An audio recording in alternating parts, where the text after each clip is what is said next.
Happy Vlogmas one and all. It's day 19 and I've missed a few days, haven't we, Ruby? We missed a few days. I had migraines at the weekend. And I'm afraid when I get a migraine, I get put out of action for a day and it takes me a few days to recover just because I feel so blurry. And then that, along with a load of Christmas stuff, means I missed more days than I wanted to. So, day 19, I'm back. I'm hoping to fit some extra ones, sort of supplemental ones, to make up for the bits I missed, but I'm not guaranteeing anything. So there will be a very special Christmas message from me in probably a day or so. I'll release that. So Ruby here. Today's not really Christmas related on the Vlogmas day one. I said I'm hoping to do some vlog ones because we're going into town tomorrow. But today I'm going to do some Philip K. Dick. And you think, why are you doing Philip K. Dick in Vlogmas? Well, the reason I am is the 16th. 16th was basically his birthday, because he was born in 1928 on December the 16th. And if you watch his channel, you know I'm a big Philip K. Dick fan. And I thought I'd recommend 5 Philip K. Dick books, or related to Philip K. Dick, because they're not all written by him. So, if little Miss Ruby, who doesn't want to go anywhere by the looks of this, will let me, and I'm not in a sort of chair I can put her on my lap, I will pop her down on the floor. Little Gizmo over there. He doesn't care, does he? She's the star. She's the one who wants to appear on camera. So shall we put you down, Ruby? Miss Ruby Roundhouse, come on. Let's pop you on the floor. Oh, she likes to be in the video. Oh, careful. You okay there? Okay. So we're going to start with I'm not going to do the ones that people normally do. These are just like recommendations of, if you're dipping your toe into the world of Philip K. Dick and you want to do something a bit different, you know, you don't want to do Androids or Man in the High Castle, which are both well worth reading. Don't let me get you. Both of them are well worth reading. But I would thinking just some slightly different recommendations. So the first one, this was Philip K. Dick's first published novel, and this is probably his only technically fantasy book, and this is The Cosmic Puppets. And this book, I only got round to this. I've been reading this year actually, and I've read a lot of Philip K. Dick, but this year was the first time I read it. And this, I said, what probably his only fantasy, and it's about this guy who goes back to visit the town where he was brought up, and it's not changed. And then we get all this. So he goes back and this thing's exactly the same, and then it's nobody remembers him and he doesn't exist, and it then gets really Philip K. Dick. This covers a lot of themes that are in some of his later books, like Valis and even Deus Irae with Roger Zelazny. But it's really interesting. I'll read the back of it because this probably explains it better than I can. It's got Millgate, Virginia. It should have been a sort of town where nothing ever changes. As Ted Burton is driving through Baltimore on vacation with his wife, he sees with an irresistible urge to head into the Appalachian Mountains and visit the town where he was born, Millgate, Virginia. But when Barton finds his way into the little valley he grew up in, he is in for a deep shock. The town called Millgate is there, all right, but a town as he's never seen it before. It is a town where Ted Barton had died of scarlet fever at the age of 9. Yeah, and then it goes really Philip K. Dick. So, yeah, this is not Philip K. Dick's best book by any means, but it's a very interesting book. And if you read some of his later ones, I said, especially when you get onto things like Valis and Deus Irae and Divine Invasions, it's well worth reading. And it's quite a short book anyway. This version I've got here, 140 pages. You'll find that most Philip K. Dick books aren't that long. Next, we're going to go on to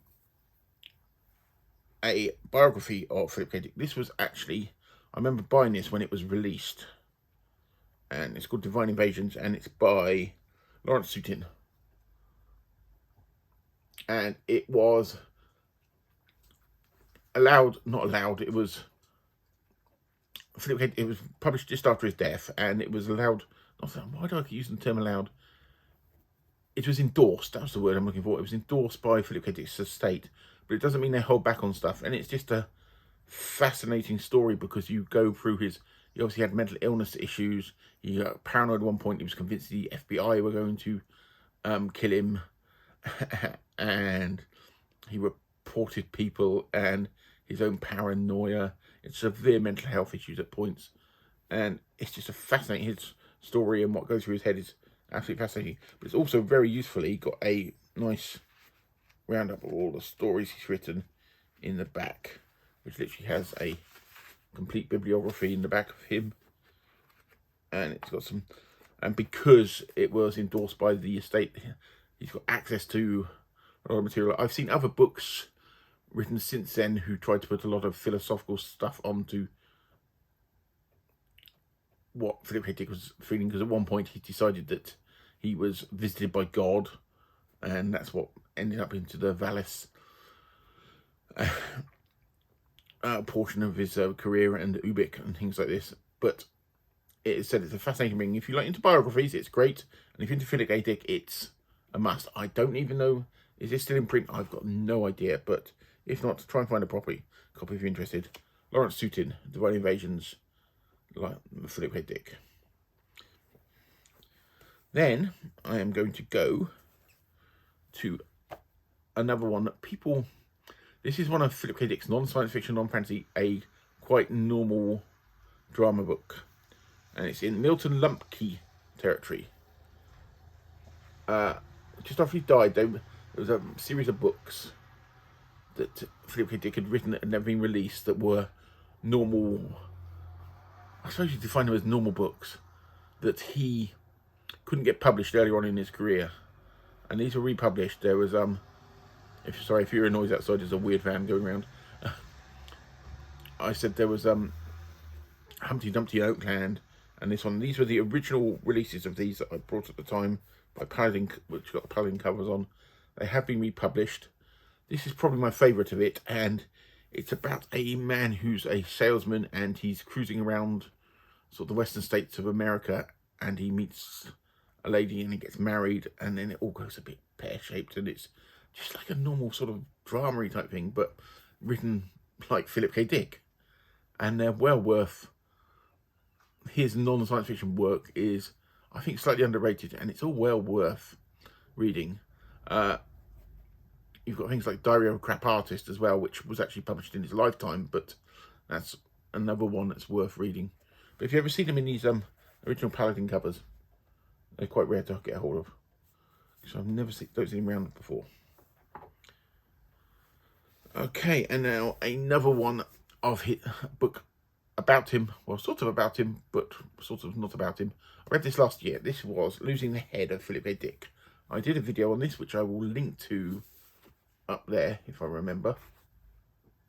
And it's about a bunch of computer scientists who decide to build an AI humanoid robot of Philip K. Dick, and all the processing and why they're doing it is in the story. But somebody takes the head on a plane and it gets lost in lost luggage, and they never found the head. And this is the story behind it. And it's a really, really fun read. And it's also got some interesting, if you're interested in science and computers and especially all the stuff on AI, this is really quite interesting now, if you can get hold of it. So yeah, so that is Losing the Head of Philip K. Dick, and that was by David Duffy. So if you get a chance, that's a good one. Then my final one, my final fifth dick, is Flow My Tears, the Policeman Said, which is this and maybe Clans of Alpine Moon, probably some of my favourites of his stories. I've got this original Panther one with this gorgeous cover, which I cannot remember. So on the back, who printed it? Nope. And also, for some reason, I have another version in the original SF Masterworks numbered ones. Just got that cover, which is the one you'll probably see around that cover. You'll probably see on it a bit more. And this is about a TV reporter called, well, a 3D reporter called Jason Taverner, who wakes up one day in a hotel room in some dystopian state, and he's jumped forward in the future. He's not known anymore, and it's him trying to survive it.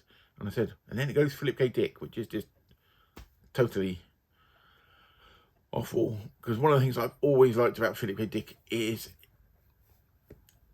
his prose isn't the best in the world, but his ideas are there. But also, it gets you into like this full sense of security. You'll have what feels normal in that world, whatever world he's doing, and then it just goes off on one, and it's like, what is going on here? The first time I read it.